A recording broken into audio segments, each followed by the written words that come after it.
ഇക്ഷിയാവോ തന്നെ ഷൂട്ട് ചെയ്തതുകൊണ്ടല്ല തങ്ങൾ യുദ്ധത്തിൽ തോറ്റത്, മറിച്ച് തങ്ങൾ അവിടെ എത്തുന്നതിന് മുമ്പ് തന്നെ ഇങ്ങനെ യുദ്ധത്തിനായി അവിടെ വരുന്നുണ്ട് എന്ന് ആരോ അവർക്ക് വിവരം നൽകിയിരുന്നതിനാൽ ഒരു യുദ്ധത്തെ ഫേസ് ചെയ്യുന്നതിനുള്ള എല്ലാ തയ്യാറെടുപ്പുകളുമായിട്ടായിരുന്നു അവർ നിന്നിരുന്നതെന്നും ആ സിറ്റിക്കുള്ളിൽ തങ്ങൾ കയറിയിരുന്നെങ്കിൽ സിറ്റി ഗേറ്റ് പൂട്ടിയിട്ട് അവർ തങ്ങളെ മുഴുവനായി കൊന്നെടുക്കുമായിരുന്നുവെന്നും ഒക്കെ ഷുഗയോടും ഫുയുവിനോടും പറയുന്നു. ശരിക്കും ഇക്ഷിയാവോ അവനെ ഷൂട്ട് ചെയ്തതുകൊണ്ട് മാത്രമാണ് തങ്ങൾ ജീവനോടെ രക്ഷപ്പെട്ടത് എന്നും ഇതിനെക്കുറിച്ചുള്ള എന്തെങ്കിലും രഹസ്യങ്ങൾ ഇക്ഷിയാവോ മനസ്സിലാക്കിയതുകൊണ്ടായിരിക്കണം അവളെ കൊല്ലാനായിട്ട് അവരുടെ രാജ്യത്ത് നിന്ന് തന്നെ ശ്രമിക്കുന്നതെന്നും ഫുയു പറയുന്നുണ്ട്. ഇതിനെക്കുറിച്ച് പറഞ്ഞ് ഇവർ രണ്ടുപേരും സുയിഗ അവിടെ ഇരിക്കുന്നത് പോലും മറന്നുള്ള രീതിയിൽ സംസാരിക്കുന്നു. അവസാനം അവൻ എഴുന്നേറ്റപ്പോഴാണ് അവനവിടെ ഇരിപ്പുണ്ടല്ലോ എന്നുള്ള കാര്യം തന്നെ ഷുഗ ഓർക്കുന്നത്. അവൻ പെട്ടെന്ന് സോറിയൊക്കെ പറയുന്നുണ്ട്. അന്ന് ആ മെഡിക്കൽ വില്ലേജിൽ നിന്ന് തങ്ങളെ ഫോളോ ചെയ്ത ആൾക്കാർ എന്തായാലും ഇപ്പോൾ ഇവിടെ എത്തിയിട്ടുണ്ടാവും. അവരെ എത്രയും പെട്ടെന്ന് കണ്ടുപിടിക്കണമെന്ന് സുയിഗെ അവർക്ക് ഓർഡർ നൽകുന്നു. ഒരുമിച്ച് പ്രവർത്തിക്കാൻ തയ്യാറാണ് എന്ന് ഇക്ഷിയാവോ സമ്മതിച്ചോടെ അവളുടെ കൈയുടെ കണ്ടീഷൻ എങ്ങനെയാണെന്ന് അറിയുന്നതിന് വേണ്ടിയിട്ട് അവനൊരു ഫിസിഷ്യനെ കൊണ്ടുവന്ന് ചെക്ക് ചെയ്യിക്കുന്നൊക്കെ ഉണ്ട്. കയ്യിലെ ഞരമ്പുകൾക്ക് കാര്യമായി ക്ഷതമേറ്റിരിക്കുന്നു. അതുകൊണ്ട് അത് ചികിത്സിച്ച് ഭേദമാക്കാൻ വെറും 30% ചാൻസ് മാത്രമേ ഉള്ളൂ എന്ന് ആ ഡോക്ടർ ചെക്ക് ചെയ്തിട്ട് അറിയിക്കുന്നുണ്ട്. സുയിഗെ തൻ്റെ കൈവശമുണ്ടായിരുന്ന ഒരു മരുന്നെടുത്ത് കാണിച്ചിട്ട് ഇത് ഉപയോഗിച്ച് കഴിഞ്ഞാൽ മുറിവ് ഭേദപ്പെടുമോ എന്ന് ചോദിക്കുന്നുണ്ട്. ആ മരുന്ന് പുറമേയുള്ള മുറിവുകൾ ഭേദമാക്കുന്നതിന് ഏറ്റവും മികച്ചതാണ്, പക്ഷേ അവളുടെ ഉള്ളിലുള്ള മുറിവുകൾ ഭേദപ്പെടുത്താൻ അതിന് പ്രത്യേകിച്ച് ഉപകാരപ്പെടില്ല എന്ന് ഡോക്ടർ അറിയിക്കുന്നുണ്ട്. ഈ മരുന്ന് അവനിങ്ങനെ എടുത്തു കൊടുത്തപ്പോൾ ഷുഗയും ഫുയുവും ഒക്കെ ഒന്ന് ഞെട്ടുന്നുണ്ട്. കാരണം ഷെങ്യാങ് ഇവന് വേണ്ടി മാത്രമായിട്ട് നൽകിയതായിരുന്നു അതങ്ങനെ അവൾക്ക് വേണ്ടി അവൻ ഉപയോഗിക്കുക എന്ന് പറയുന്നത് വളരെ വലിയൊരു കാര്യമാണ്. ഫിസിഷ്യനും അതിനെപ്പറ്റി അറിയാം, അയാളും അതിനെപ്പറ്റി ചോദിക്കുന്നുണ്ട്. ആ മരുന്ന് എനിക്ക് ഉപയോഗിക്കുന്നതും അവൾക്ക് ഉപയോഗിക്കുന്നതുമെല്ലാം ഒരേപോലെ തന്നെയാണെന്ന് പറഞ്ഞുകൊണ്ട് അവൻ എണീറ്റ് അവളുടെ അടുത്തേക്ക് എന്നിട്ട് എങ്ങനെയാണെങ്കിലും എൻ്റെ ഭാര്യയെ സുഖപ്പെടുത്തിയേ പറ്റുകയുള്ളൂ എന്ന് ആ ഡോക്ടറോട് പറയുന്നുണ്ട്. അവളെ തൻ്റെ ഭാര്യയായിട്ട് ഇവിടെ അനൗൺസ് ചെയ്യുകയാണ്. ഇക്ഷിയാവോയ്ക്ക് ഇത് ഇഷ്ടപ്പെടുന്നില്ല. ഷുഗയും ഫുയുവും ഇത് കേട്ട് ഞെട്ടുന്നുണ്ട്. സുയിഗെ ഈ ആക്ടിങ് കുറച്ചുകൂടി വിശ്വസിപ്പിക്കുന്നതിന് വേണ്ടിയിട്ട് ഇക്ഷിയാവോയുടെ അടുത്തേക്ക് എന്നിരുന്ന് അവളുടെ മുഖത്തൊക്കെ ഒന്ന് തലോടിയിട്ട് ഞാൻ നിന്നെ കോൺക്യൂബിൻ എന്നാണ് വിളിച്ചത്, അത് കേട്ട് നീ വിഷമിക്കൊന്നും വേണ്ട, ഈ വീട്ടിൽ നീ അല്ലാതെ വേറെ പെണ്ണുങ്ങളൊന്നുമില്ല എന്നൊക്കെ പറഞ്ഞ് സമാധാനിപ്പിക്കുന്നുണ്ട്. അവൾക്ക് ആ വീല് കേട്ടപ്പോൾ തന്നെ ആകെ തരിപ്പ് കയറിയിരിക്കുകയായിരുന്നു. അതുകൊണ്ട് അവനെ അടുത്തേക്ക് പിടിച്ചിട്ട് ഞാൻ എന്തിനാണ് ദേഷ്യപ്പെടുന്നത്, എനിക്കിതിൽ സന്തോഷമല്ലേ ഉള്ളൂ. പക്ഷേ നീ ഇങ്ങനെ നിൻ്റെ മരുന്ന് മുഴുവൻ എൻ്റെ മുറിവുകൾ ഭേദമാക്കാൻ തന്നു കഴിഞ്ഞാൽ പിന്നെ നിൻ്റെ നെഞ്ചത്തുള്ള ഈ മുറിവ് എങ്ങനെ ഉണങ്ങുമെന്ന് ചോദിച്ചുകൊണ്ട് അവൻ്റെ ആ മുറിവിലേക്ക് പിടിച്ച് മുറുക്കി അവിടെ നന്നായി വേദനിപ്പിക്കുന്നു. അവന് വിട്ടുകൊടുക്കുന്നില്ല. അവന് പതുക്കെ അവളുടെ കയ്യിലെ ആ മുറിവിൽ ഒന്നമർത്തി അവിടെയും ശരിക്കും വേദനിപ്പിക്കുന്നുണ്ട്. പക്ഷേ എത്ര വേദനിച്ചിട്ടും അവൾ അവൻ്റെ മുറിവിലെ പിടി വിടുന്നില്ല, അവൻ അവളുടെ കയ്യിലെ പിടിയും വിടുന്നില്ല. ഇങ്ങനെ രണ്ടുപേരും പരസ്പരം വേദനിപ്പിച്ചുകൊണ്ടിരിക്കുകയാണ്. ഇതൊക്കെ പുറത്തുനിന്ന് കാണുകയായിരുന്ന ഷുഗയും ഫുയുവും വിചാരിക്കുന്നത് ഇവർ റൊമാൻറ്റിക്കായിട്ട് പെരുമാറുകയാണെന്നാണ്. അതുകൊണ്ട് നോക്കാതെ അവർ തിരിഞ്ഞു നിൽക്കുകയാണ്. അവരോട് ആ ഫിസിഷ്യനെയും കൊണ്ട് പുറത്തേക്ക് പോകാൻ അവൻ നിർദ്ദേശിക്കുന്നു. അങ്ങനെ അവരെല്ലാവരും മുറിയിൽ നിന്ന് പുറത്തിറങ്ങുന്നുണ്ട്. പുറത്തിറങ്ങി കഴിഞ്ഞപ്പോൾ സുയിഗയ്ക്ക് അവളോട് ഇങ്ങനെ ഒരു താല്പര്യം വരാൻ കാരണം എന്തായിരിക്കും എന്നൊക്കെ ഇവർ തമ്മിൽ ചർച്ച ചെയ്യുന്നുണ്ട്. പിന്നെ ഇപ്പോഴല്ല, ആദ്യം അവൾ അവനെ ഷൂട്ട് ചെയ്ത സമയത്ത് തന്നെ അവളുടെ രൂപം അവൻ്റെ മനസ്സിൽ പതിഞ്ഞതായിരിക്കണം. കാരണം അവളുടെ ആ ചിത്രം മുമ്പ് വരച്ചത് സുയിഗയെ പറഞ്ഞു കൊടുത്തതനുസരിച്ച് ഷുഗെ ഒരു പെയിൻറ്ററെ കൊണ്ടാണ് ചെയ്യിപ്പിച്ചത്.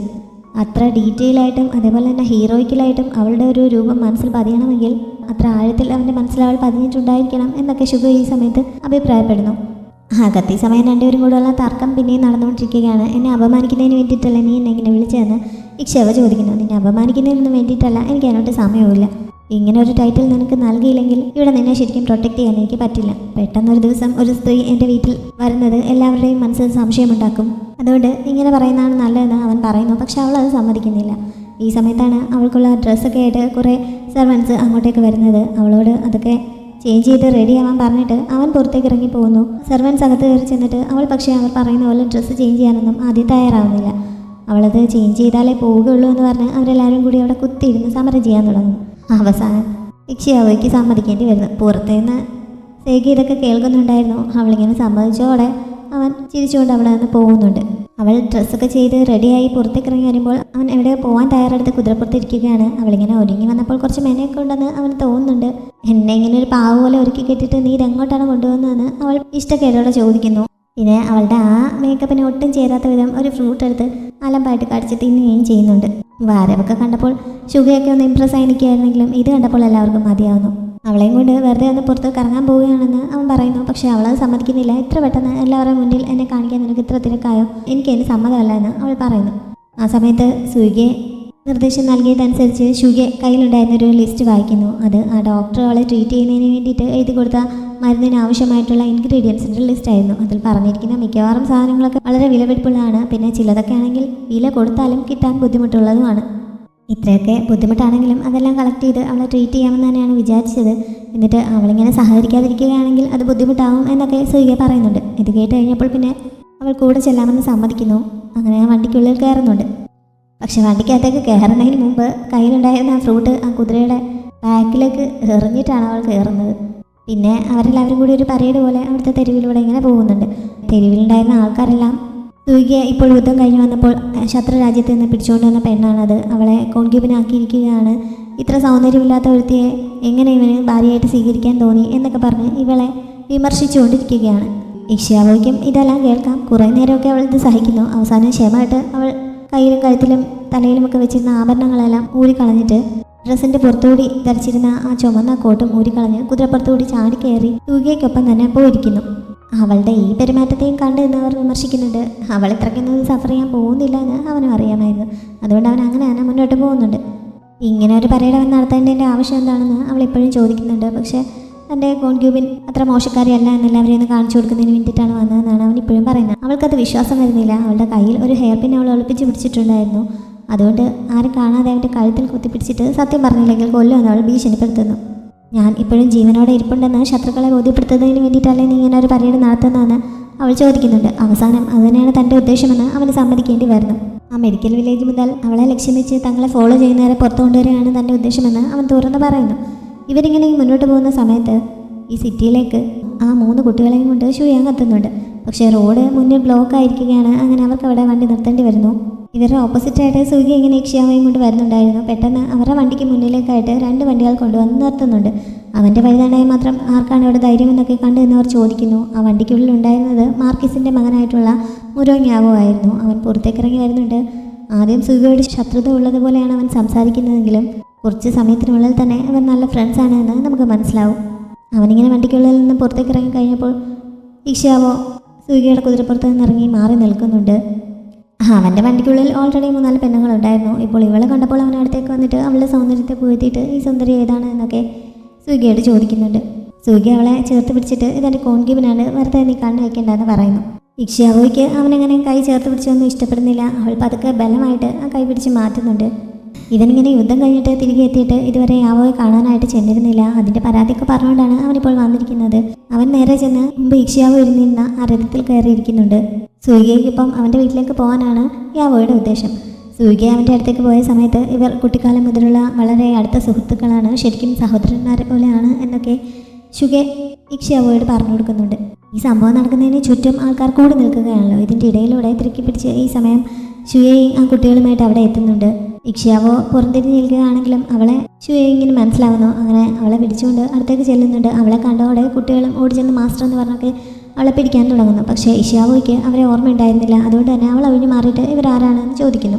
ഷുയയി അവളോട് കാര്യം പറയാൻ തുടങ്ങിയപ്പോഴാണ് സൂര്യ അവിടെ നിൽക്കുന്നത് കണ്ടത്. അതോടെ അവൾ പേടിച്ചതുപോലെ തങ്ങൾ മരുന്ന് കളക്ട് ചെയ്യാൻ വേണ്ടി ഇറങ്ങിയതാണ് എന്ന് കള്ളം പറയുന്നു. ഈ കുട്ടികളെ ആണെങ്കിൽ ഇക്ഷ്യാവോയ്ക്ക് ഓർമ്മയില്ലല്ലോ. അവരാണെങ്കിൽ തങ്ങളുടെ മാസ്റ്റർക്ക് തങ്ങളെ ഓർമ്മയില്ലാത്ത കാരണം അവിടെ ഇന്ന് കരയാൻ തുടങ്ങുന്നുണ്ട്. ഇവളുടെ ഓർമ്മകൾ നഷ്ടപ്പെട്ടു പോയ കാര്യം ഷുയയിങ് മറന്നിട്ടുണ്ടായിരുന്നു. അതുകൊണ്ട് കുട്ടികളോട് അവൾ അതിനെപ്പറ്റി സൂചിപ്പിച്ചിരുന്നില്ല. ഇപ്പോൾ അവർ തങ്ങളുടെ മാസ്റ്റർ എന്താണ് തങ്ങളെ തിരിച്ചറിയാത്തതെന്ന് പറഞ്ഞാൽ അവൾക്ക് മുന്നിൽ നിന്ന് കരയുകയും മറ്റുമാണ്. പക്ഷേ ഇക്ഷ്യാവോയ്ക്ക് അവരെ അറിയില്ല, നിങ്ങൾ ആരാണെന്ന് ചോദിച്ചുകൊണ്ട് നിൽക്കുകയാണ്. ഈ സമയത്ത് സൂര്യ അവർക്കരികിലേക്ക് വന്നിട്ട് നിങ്ങൾ വിഷമിക്കേണ്ട, എന്തായാലും നിങ്ങളെ ഞാൻ എൻ്റെ വീട്ടിലേക്ക് കൂട്ടിക്കൊണ്ട് പോവാം എന്നൊക്കെ പറയുന്നുണ്ട്. പക്ഷെ അവർ അവനോട് അനുകൂലമായിട്ട് പറയുന്നില്ല, ഞങ്ങൾ വരുന്നില്ലെന്ന് പറഞ്ഞ് എതിർത്ത് നിൽക്കുകയാണ്. അവസാനം അവന് ഷുയെ ഇങ്ങനെ ഫോഴ്സ് ചെയ്യേണ്ടി വരുന്നു. അങ്ങനെ അവൾ അവരെയും കൊണ്ട് അവർക്കൊപ്പം ചെല്ലാമെന്ന് സമ്മതിക്കുന്നു. ഇവരെയും നിൽക്കുന്നതിൻ്റെ കുറച്ച് അപ്പുറത്തായിട്ട് ഇക്ഷ്യാവോയെ ആദ്യം മുതലേ ഫോളോ ചെയ്യുന്ന ആ ടീംസ് നിൽക്കുന്നുണ്ടായിരുന്നു. അവരവിടെ നിൽക്കുന്നത് ഇക്ഷ്യാവോ കാണുന്നുണ്ട്. പക്ഷെ അപ്പോഴേക്കും അവർ പെട്ടെന്ന് അവിടെ നിന്ന് പോകുന്നു. ഷുഗയും ഫുയും മറ്റൊരു ഭാഗത്ത് നിന്ന് ഇവരെ വാച്ച് ചെയ്യുന്നുണ്ടായിരുന്നു. അതുകൊണ്ട് അവർ രണ്ടുപേരും വേഗം ഇവരെ ഫോളോ ചെയ്യാൻ തുടങ്ങുന്നു. എന്തായാലും ആ കുട്ടികളെയും കൊണ്ട് ഷുയയും സൂര്യയുടെ കൊട്ടാരത്തിലേക്ക് തന്നെ ചെല്ലുന്നുണ്ട്. അവിടെ ചെന്നപ്പോഴും മാസ്റ്റർക്ക് തങ്ങളെ ഓർമ്മയില്ലാത്ത കാരണം കുട്ടികളെല്ലാവരും കരയുകയാണ്. ഇക്ഷ്യാവോയ്ക്കാണെങ്കിൽ ഇത് കണ്ടിട്ട് ഒരു ദയവില്ല, അവളവിടെ മാറിയിരിക്കുകയാണ്. നിങ്ങളുടെ മാസ്റ്ററുടെ ഓർമ്മ താൽക്കാലികമായി നഷ്ടപ്പെട്ടു പോയതുകൊണ്ടാണ് നിങ്ങളെ തിരിച്ചറിയാത്തത്, കുറച്ച് കഴിയുമ്പോൾ ശരിയാവും എന്നൊക്കെ പറഞ്ഞ് ഷുയയും അവരെ സമാധാനിപ്പിക്കാൻ ശ്രമിക്കുന്നുണ്ട്. ഈ കുട്ടികൾ കള്ളം പറയുകയാണ് എന്നുള്ള രീതിയിലാണ് ഇക്ഷ്യാവോയുടെ ഇരിപ്പ്. ഞാൻ നിങ്ങളുടെ മാസ്റ്ററാണെന്ന് തെളിയിക്കാൻ നിങ്ങളുടെ കയ്യിൽ എന്തെങ്കിലും പ്രൂഫ് ഉണ്ടോ എന്നൊക്കെ അവൾ ചോദിക്കുന്നുണ്ട്. ഷുയയിങ്ങിന് ഇത് കണ്ടപ്പോൾ ദേഷ്യം വന്നു. അവൾ അടുത്തേക്ക് എന്നിട്ട് ഈ കൊച്ചു കുട്ടികൾക്ക് നിന്നോട് കള്ളം പറയേണ്ട ആവശ്യമുണ്ടോ എന്നൊക്കെ ചോദിച്ച് അവളെ അന്നയിപ്പിക്കാൻ ശ്രമിക്കുന്നു. പക്ഷേ ഇക്ഷ്യാവോ അതിനൊന്നും താല്പര്യമില്ലാത്ത പോലെ അവിടെ എഴുന്നേറ്റ് പോകാൻ തുടങ്ങുന്നുണ്ട്. കുട്ടികൾ വേഗം അവളെ പിടിച്ചെത്തിയിട്ട് ഞങ്ങൾ ഇനി മാസ്റ്റർ പുറത്ത് പോകുമ്പോൾ വീട്ടിൽ നിന്ന് പുറത്തങ്ങ് പോവില്ല, മാസ്റ്റർ തിരികെ വരുന്നത് വരെ അവിടെ വെയിറ്റ് ചെയ്തോളാം, ഞങ്ങളിങ്ങനെ ഉപേക്ഷിക്കരുത്, സംശയം ഉണ്ടെങ്കിൽ നിംഫയോട് ചോദിച്ചു നോക്കാനൊക്കെ പറയുന്നു. പക്ഷെ നിങ്ങൾ ഈ പറയുന്നതൊന്നും എൻ്റെ ഓർമ്മയിലില്ല. ഈ പറയുന്ന നിംഫയെ എനിക്കറിയുക പോലുമില്ല. നിങ്ങൾ എവിടെ നിന്നാണ് വന്നതെന്ന് വെച്ചാൽ വേഗം തന്നെ അങ്ങോട്ടേക്ക് തിരികെ പൊയ്ക്കോളാൻ പറഞ്ഞിട്ട് അവൾ അവിടെ നിന്ന് പോകാൻ തുടങ്ങുന്നു. പക്ഷേ ഈ സമയത്ത് സുഖി അങ്ങോട്ടേക്ക് കയറി വന്നിട്ട് നീ എങ്ങോട്ടാണ് ഇവരെ പറഞ്ഞയക്കാൻ തുടങ്ങുന്നത്? എൻ്റെ ഈ വലിയ കൊട്ടാരത്തിൽ ഈ കൊച്ചുകുട്ടികൾക്ക് താമസിക്കാനുള്ള സ്ഥലമില്ലേ? നിങ്ങൾ വിഷമിക്കേണ്ട. എന്തായാലും നിങ്ങളുടെ മാസ്റ്റർ പോലെ എൻ്റെ ഹൃദയം അത്ര മരവിച്ചൊന്നുമല്ല. അതുകൊണ്ട് നിങ്ങളെ ഞാൻ പ്രൊട്ടക്റ്റ് ചെയ്യാൻ തയ്യാറാണ് എന്നൊക്കെ കുട്ടികളോടായിട്ട് പറയുന്നു. പക്ഷേ അവർ അവൻ്റെ സഹായം വേണ്ടെന്ന് പറഞ്ഞ് എതിർക്കുന്നുണ്ട്. നിങ്ങളുടെ ഈ പെരുമാറ്റം കണ്ടിട്ട് ശരിക്കും ഇവൾ തന്നെയാണ് നിങ്ങളുടെ മാസ്റ്റർ എന്ന് എനിക്ക് തോന്നുന്നുണ്ട്. എന്തായാലും അവരോട് ഫുഡ് കഴിക്കാനായിട്ട് സുഖിയെ പറയുന്നു. യാവോയും ഇവൻ്റെ കൊട്ടാരത്തിലേക്ക് തന്നെയാണല്ലോ വന്നിരുന്നത്. അവൻ ഇവിടെ ഒരു പ്രത്യേക വിരുന്ന് ഇവർക്ക് വേണ്ടി അറേഞ്ച് ചെയ്യുന്നുണ്ട്. അതുകൊണ്ട് ഒരുപാട് ഐറ്റംസ് ഒക്കെ ടേബിളിലുണ്ടായിരുന്നു. കൂട്ടത്തിലുണ്ടായിരുന്ന പെൺകുട്ടി അവൾ കഴിക്കുന്നതിന് മുമ്പ് ഒരു കഷ്ണം ഇറച്ചി ഇക്ഷ്യാവോയുടെ പ്ലേറ്റിലേക്ക് എടുത്ത് വെക്കാൻ തുടങ്ങുന്നുണ്ടെങ്കിലും അവൾ അതിന് സമ്മതിക്കാതെ ആ പാത്രം എടുത്ത് മാറ്റുന്നു. എൻ്റെ കാര്യം നിങ്ങൾ നോക്കണ്ട, നിങ്ങളുടെ കാര്യം നോക്കിയാൽ മതി, ആവശ്യത്തിന് കഴിക്കാൻ നോക്കുമെന്ന് പറഞ്ഞ് അവൾ വഴക്കും പറയുന്നുണ്ട്. ഫുഡ് മാത്രമല്ല വൈനും യാവോ തന്നെ അറേഞ്ച് ചെയ്യുന്നുണ്ട്. വൈൻ ഒഴിച്ച് ടോസ്റ്റ് ചെയ്യുന്നതിന് മുമ്പായിട്ട് സുഗയുടെ തിരിച്ചുവരവിനും അതേപോലെ പുതിയതായി വന്നിരിക്കുന്ന സിസ്റ്ററിനോയ്ക്ക് വെൽക്കം ചെയ്യുന്നതിനുമൊക്കെ വേണ്ടിയിട്ടാണ് ഈ വിരുന്ന് എന്ന് യാവോ പറയുന്നു. പക്ഷെ അത് കേട്ടപ്പോൾ ഇക്ഷ്യാവോയ്ക്ക് ദേഷ്യം വരുന്നു. ഇനി ആവശ്യമില്ലാതെ ഇങ്ങനെ എന്തെങ്കിലും പറഞ്ഞാൽ നിന്റെ നാക്ക് ഞാൻ പിഴുതെടുക്കുമെന്ന് ഇക്ഷ്യാവോ പറയുന്നുണ്ട്. അത് കേട്ടതോടെ അവൾ അവൻ്റെ കോൺക്യൂബിനല്ല എന്ന് യാവോയ്ക്ക് മനസ്സിലാവുന്നു.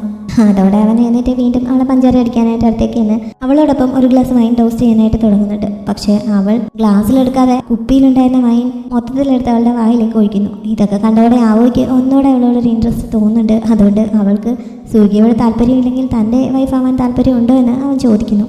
ഈ കൊട്ടാരത്തിൽ ആകെ ബോറടിയാണല്ലോ, ഇവിടെ വേറെ പെണ്ണുങ്ങളൊന്നുമില്ല. പക്ഷേ എൻ്റെ വീട്ടിലിങ്ങനെയല്ല, ഇഷ്ടംപോലെ പെൺകുട്ടികളുണ്ട്, നല്ല രസമാണ് എന്നൊക്കെ അവൻ പറയുന്നു.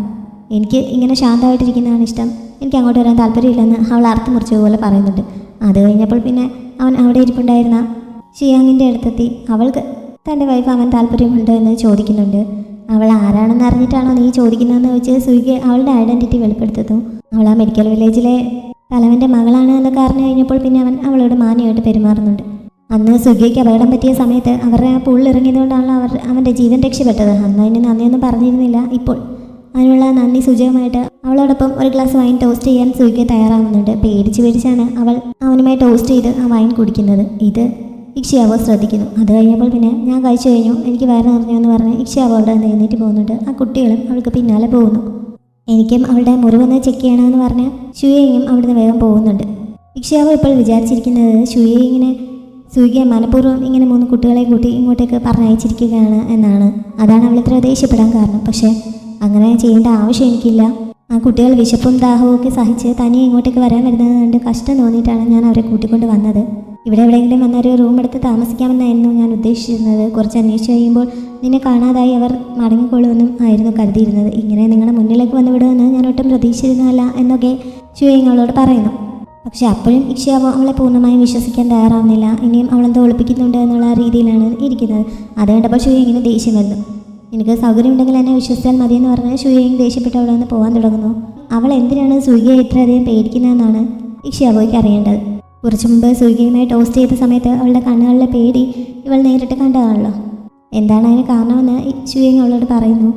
തങ്ങളുടെ ആ വില്ലയിൽ വെച്ച് ആരും പരസ്പരം ഫൈറ്റ് ചെയ്യാൻ പാടില്ല എന്നുള്ള റൂള് 2 രാജാക്കന്മാരും തമ്മിൽ ആലോചിച്ച് തീരുമാനിച്ചുണ്ടാക്കിയതാണല്ലോ. ബാക്കി എല്ലാവരും അതനുസരിക്കാറുണ്ട്. പക്ഷേ സുഗിയെ മാത്രം അത് അനുസരിക്കാൻ തയ്യാറായിരുന്നില്ല. ഒരു തവണ അവനവിടെ ചെന്ന് അവിടെ ഉണ്ടായിരുന്ന സൈനികരെ മുഴുവൻ കൊന്നൊടുക്കിയിരുന്നു. ഈ സംഭവം നടക്കുന്നത് ഷുയേങ് പുറത്ത് നിന്ന് ഒളിച്ച് കാണുന്നുണ്ടായിരുന്നു. അന്ന് ഈ കൊലപാതകങ്ങളെല്ലാം നേരിട്ട് കണ്ടത് അവളെ വല്ലാതെ പേടിപ്പിച്ചിരുന്നു. ഒരാൾ ഇത്ര ക്രൂരമായിട്ട് ഇത്രയധികം ആൾക്കാരെ ഒരുമിച്ച് കൊല്ലുന്നത് ഞാൻ ആദ്യമായിട്ട് കാണുകയാണ്. എനിക്ക് ആ മുറി വൃത്തിയാക്കാൻ ശരിക്കും 10 ദിവസം വേണ്ടി വന്നു. അവൻ ശരിക്കും മനുഷ്യനല്ല, ചെകുത്താനാണ് എന്നൊക്കെ ഷുയേങ് പേടിയോടെ പറയുന്നുണ്ട്. സുഗിയുടെ അടുത്ത് നിന്ന് മാറി നിൽക്കുന്നതായിരിക്കും നിനക്ക് നല്ലത് എന്നും ഷുയേങ് അവളോട് പറയുന്നുണ്ട്.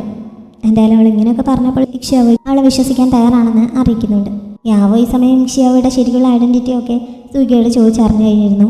പിന്നെ അവനിന്ന് ശരിക്കും വന്നത് യാത്ര പറയുന്നതിന് വേണ്ടിയിട്ടാണ്. അവൻ്റെ അച്ഛനായിട്ടുള്ള മാർക്കിസിനെ രാജാവ് മറ്റേതൊരു സ്ഥലത്തേക്ക് പ്രൊട്ടക്ഷന് വേണ്ടിയിട്ട് അയച്ചിരിക്കുകയാണ്. സഹായത്തിനായിട്ട് ഇവനും അങ്ങോട്ടേക്ക് പോവുകയാണ്. അതിനു മുമ്പ് സുഗിയെ കണ്ട് യാത്ര പറയാൻ വേണ്ടി വന്നതായിരുന്നു. യുദ്ധത്തിന് പോകുന്നതിന് മുമ്പ് സുഗിയയ്ക്ക് അവൻ്റെ അച്ഛൻ്റെ കയ്യിൽ നിന്ന് ഒരു സ്പെഷ്യൽ ഡ്രസ്സ് കട്ടെടുത്തുകൊണ്ട് കൊടുത്തിട്ടുണ്ടായിരുന്നു. സുഗി ഇപ്പോൾ അത് തിരികെ കൊടുക്കുന്നുണ്ടെങ്കിലും അങ്ങനെ കൊടുത്ത സാധനം ഞാൻ തിരികെ വാങ്ങിക്കാറില്ല. ഇതിന് പകരമായിട്ട് എനിക്ക് മറ്റെന്തെങ്കിലും തന്നാൽ മതിയെന്ന് അവൻ ആവശ്യപ്പെടുന്നു. എന്താണ് വേണ്ടതെന്ന് സുഗി ചോദിച്ചപ്പോൾ ഇപ്പോൾ എനിക്കൊന്നും ഓർമ്മ വരുന്നില്ല. ആവശ്യം വരുമ്പോൾ ഞാൻ ചോദിച്ചാലാം, എന്ത് ചോദിച്ചാലും തരാൻ മടിക്കരുതെന്ന് അവൻ പറയുന്നുണ്ട്. പിന്നെ സുഗിയുടെ നോട്ടം കണ്ടപ്പോൾ എന്തായാലും ഇക്ഷ്യാവോയെ ഞാൻ ചോദിക്കാൻ പോകുന്നില്ല, അതൊട്ട് പേടിക്കേണ്ടെന്നും അവൻ പറയുന്നുണ്ട്. എന്നിട്ട് അവൻ യാത്ര പറഞ്ഞു പോകുന്നു. അവൻ പോയ ശേഷമാണ് ആ ചാരന്മാരെ കണ്ടെത്താൻ കഴിഞ്ഞോ എന്നുള്ള കാര്യം ശുഗയോട് ചോദിക്കുന്നത്. അവരെ കണ്ടിരുന്നു, പക്ഷേ ആ സമയത്ത് ഈ മാർക്കിസ് അങ്ങോട്ടേക്ക് വന്നത് കാരണം അവർ മുന്നിലേക്ക് വരാൻ ധൈര്യപ്പെട്ടില്ല. പിന്നെ ഫുയുവിനെയും പാങ്ങിനെയും അവർക്ക് പിന്നാലെ അയച്ചിട്ടുണ്ട് എന്ന് ശുഗയോനോട് പറയുന്നു. ഷുയിങ് ഈ സമയം ഇക്ഷിയാവോയുടെ കയ്യിലെ പരിക്ക് എങ്ങനെയുണ്ട് എന്നൊക്കെ ചെക്ക് ചെയ്യുന്നു. ഷുയിങ്ങിൻ്റെ സെർവൻ്റെ കുറിച്ച് പിണക്കത്തിലാണ്. ഇങ്ങനെ മരുന്ന് ബോക്സ് എടുത്തുകൊണ്ട് വരാനായിട്ട് അവളെ പറഞ്ഞയച്ചത് കാരണം അവൾക്ക് നേരത്തെ ഡിന്നർ കഴിക്കാൻ പറ്റിയിരുന്നില്ല. ഒരുപാട് ഐറ്റംസ് ഒക്കെ ഉള്ള സ്പെഷ്യൽ ഡിന്നർ ആയിരുന്നല്ലോ, അത് കിട്ടാത്തതിൻ്റെ പിണക്കത്തിലാണ് അവൾ. ഷുയിങ് സംസാരിക്കുന്ന കൂട്ടത്തിൽ ഇക്ഷിയാവോയുടെ കൈ ചെക്ക് ചെയ്യുന്നുണ്ട്. മുമ്പത്തെ കണ്ടീഷനിൽ നിന്ന് കുറച്ചൊക്കെ ഭേദപ്പെട്ടിട്ടുണ്ട്, പക്ഷേ ഇപ്പോഴത്തെ അവസ്ഥയിൽ കൂടുതൽ ഫോഴ്സ് ഉപയോഗിക്കുകയാണെങ്കിൽ പിന്നെ ഭാവിയിൽ ഒരിക്കലും ഒരു ഷൂട്ടർ എന്ന നിലയിൽ അവൾക്ക് ആ കൈ ഉപയോഗിക്കാൻ പറ്റാതെയാവും. അതുകൊണ്ട് പതുക്കെ റിക്കവർ ആവുന്നതാണ് നല്ലത്. പൂർണ്ണമായി ചികിത്സിച്ച് ഭേദപ്പെടുത്താൻ കഴിയുമോ എന്നറിയില്ല, എന്നാലും തന്നെ കൊണ്ട് പറ്റുന്നത് പോലെ മാക്സിമം ട്രൈ ചെയ്യാമെന്നൊക്കെ ഷുയിങ് അവൾക്ക് ഉറപ്പ് കൊടുക്കുന്നു.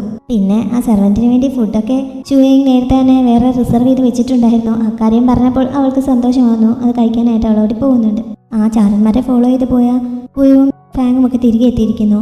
അവരുടെ രീതികളിൽ നിന്ന് അവർ ജിങ്ഷുവിലെ സീക്രട്ട് ഗാർഡ്സ് ആണെന്നാണ് തോന്നുന്നത്. അവിടുത്തെ രാജകുമാരൻ്റെ കീഴിലാണ് ഇവരെ പോലെയുള്ള സീക്രട്ട് ഗാർഡ്സ് ഉള്ളത്. ഇക്ഷിയാവോയെ കൊല്ലണമെന്ന് നിർദ്ദേശിക്കുന്നത് പ്രിൻസ് ജിങ്ഷി ആയിരിക്കുമോ എന്നൊക്കെയുള്ള വിവരങ്ങളാണ് ഫുയു വന്ന് സുഗിയോടൊക്കെ പറയുന്നത്. എന്തായാലും കാര്യങ്ങൾ കൂടുതൽ ഇൻട്രസ്റ്റ് ആയിക്കൊണ്ടിരിക്കുകയാണ്. ഇതിന് പിന്നിലെ രഹസ്യം കണ്ടുപിടിച്ച തങ്ങളുടെ എല്ലാ ചോദ്യത്തിനും ഉത്തരം കിട്ടും എന്നൊക്കെ സുഗിയ പറയുന്നുണ്ട്. അടുത്ത ദിവസം രാവിലെ ആ 3 കുട്ടികളും കൂടി അവിടെ അടുത്ത് നിന്ന് എക്സർസൈസ് ചെയ്തുകൊണ്ട് നിൽക്കുന്ന സമയത്ത് സുഗിയ അവരുടെ അടുത്തേക്ക് ചെല്ലുന്നു. പക്ഷെ നിങ്ങൾ കൂടുതൽ സ്ട്രോങ് ആവണമെന്നുണ്ടെങ്കിൽ ഇങ്ങനെ മാത്രം ചെയ്തിട്ട് കാര്യമില്ല, ഞാൻ കുറച്ച് ടിപ്സൊക്കെ പറഞ്ഞു തരാൻ തയ്യാറാണെന്നൊക്കെ അവൻ അവരോട് പറയുന്നുണ്ട്. പക്ഷെ കൂടുതൽ പെൺകുട്ടി അവൻ്റെ ഒരു സഹായവും ആവശ്യമില്ല എന്ന് പറഞ്ഞ് അവനെ എതിർത്ത് തന്നെ സംസാരിക്കുന്നു. അവർക്ക് കൂടുതൽ ഇമ്പ്രൂവ് ആവാൻ താല്പര്യം ഉണ്ട് എന്നുണ്ടെങ്കിൽ തന്നെ ഫോളോ ചെയ്യാൻ പറഞ്ഞിട്ട് സുഗിയ അവിടെ നിന്ന് പോകുന്നുണ്ട്. കൂട്ടത്തിലൊരു ആൺകുട്ടി മാത്രം ഞാനൊന്ന് പോയി നോക്കിയിട്ട് വരാമെന്ന് പറഞ്ഞ് അവനെ ഫോളോ ചെയ്ത് അവൻ്റെ പിന്നാലെ ചെല്ലുന്നു. അവനവിടെ ആയുധങ്ങളൊക്കെ സൂക്ഷിച്ചിരിക്കുന്ന റൂമിലേക്കാണ് ആ കുട്ടിയെ കൊണ്ട് പോയത്. അവിടെ ഒരുപാട് വാളും കത്തിയുമൊക്കെ ഇരിക്കുന്നതുകൊണ്ട് ഇവൻ വലിയ സന്തോഷത്തോടെ ഓടിച്ചെന്നതൊക്കെ ചെക്ക് ചെയ്യുന്നുണ്ട്. ഈ സമയത്ത് ഇക്ഷിയാവോയെക്കുറിച്ചുള്ള എന്തെങ്കിലും വിവരങ്ങൾ അവൻ്റെ കയ്യിൽ നിന്ന് കിട്ടുമോ എന്ന് സുഗിയ ഒന്ന് ശ്രമിച്ചു നോക്കുന്നു. അങ്ങനെയാണ് മുമ്പ് യുദ്ധത്തിൽ ഇക്ഷിയാവോയ്ക്കൊപ്പം ഫൈറ്റ് ചെയ്തിരുന്ന ജനറൽസാണ് തങ്ങളുടെ പേരൻസ് എന്നും യുദ്ധത്തിൽ തങ്ങളുടെയൊക്കെ അച്ഛന്മാർ കൊല്ലപ്പെട്ട് കഴിഞ്ഞപ്പോൾ അനാഥരായ തങ്ങളെ അവൾ പ്രൊട്ടക്റ്റ് ചെയ്യാനായിട്ട് കൂടെ കൂട്ടിയതാണ് എന്നുമൊക്കെ അവൻ അറിയുന്നത്.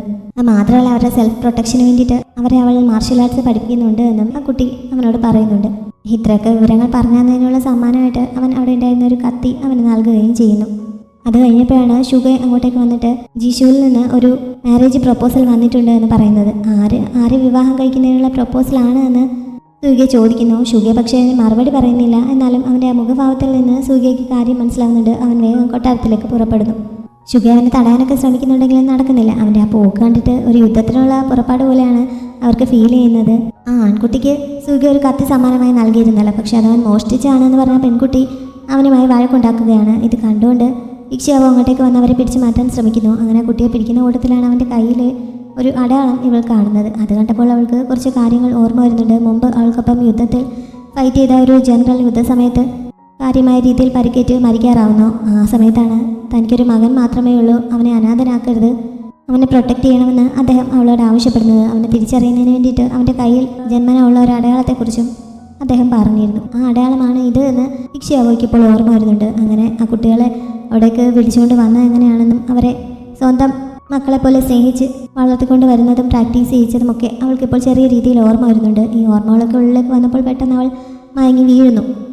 ഇങ്ങനൊരു മാരേജ് പ്രപ്പോസൽ വന്നതിനെക്കുറിച്ച് കൊട്ടാര സഭയിൽ ഈ സമയം ചർച്ച നടക്കുകയാണ്. 2 ഭാഗത്തുള്ള മന്ത്രിമാർ കുറച്ച് പേർ ഇതിനെ അനുകൂലിച്ചും കുറച്ച് പേർ ഇതിനെ എതിർത്തും പറയുന്നുണ്ട്.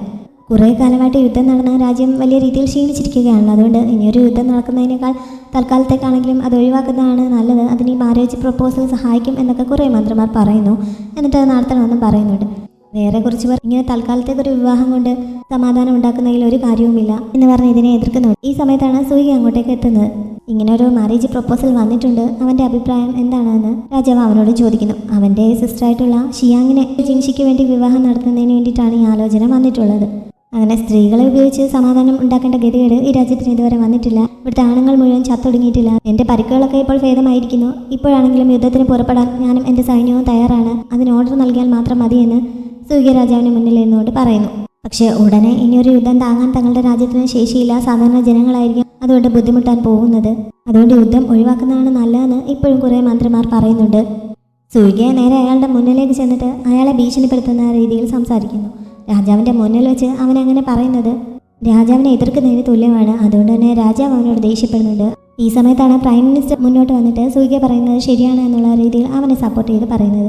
ഇങ്ങനെ ഒരു രാജകുമാരി അയച്ച് സമാധാനം ഉണ്ടാക്കേണ്ട ആവശ്യം നമുക്കില്ല. ഇപ്പോൾ മറ്റൊരു യുദ്ധവും നമുക്ക് താങ്ങില്ല. അതുകൊണ്ട് മറ്റൊരു സൊല്യൂഷൻ പറയാമെന്ന് പറഞ്ഞിട്ട് അവിടുത്തെ 4 സീറ്റുകൾ അയൽ രാജ്യത്തിന് വിട്ടുകൊടുത്തിട്ട് അവരുമായിട്ട് സമാധാന കരാർ ഉണ്ടാക്കുന്നതിനെ പറ്റി പ്രൈം മിനിസ്റ്റർ സജസ്റ്റ് ചെയ്യുന്നു. പക്ഷെ സൂര്യ അത് സമ്മതിക്കുന്നില്ല. കാരണം ആ 4 സീറ്റുകൾ പിടിച്ചെടുക്കുന്നതിന് വേണ്ടിയിട്ട് അവരും അവരുടെ കുറേ സൈനികരും ഒരുപാട് കഷ്ടപ്പെട്ട് ഒരുപാട് രക്തം ചൊരിഞ്ഞതാണ്. അതങ്ങനെ നിസ്സാരമായിട്ട് വിട്ടുകൊടുക്കാൻ അവൻ സമ്മതിക്കുന്നില്ല. സത്യത്തിൽ പ്രൈം മിനിസ്റ്റർ അവനെ സപ്പോർട്ട് ചെയ്യുകയാണെന്ന് കാണിക്കുന്നുണ്ടെങ്കിലും അവൻ ശരിക്കും ഈ വിവാഹത്തിന് സമ്മതിക്കാൻ വേണ്ടി ഫോഴ്സ് ചെയ്യുകയാണ് അയാളുടെ ഉദ്ദേശം. എന്തായാലും രാജാവ് തൽക്കാലം ഇതിനെക്കുറിച്ച് ഒരു തീരുമാനം എടുക്കുന്നില്ല. പ്രിൻസസിനാണുള്ള വിവാഹാലോചന വന്നിരിക്കുന്നത്. പ്രിൻസസിൻ്റെ അഭിപ്രായം കൂടി അറിഞ്ഞിട്ട് ഒരു തീരുമാനം എടുക്കാമെന്ന് പറഞ്ഞ് രാജാവ് തൽക്കാലം അവിടെ നിന്ന് പോകുന്നുണ്ട്.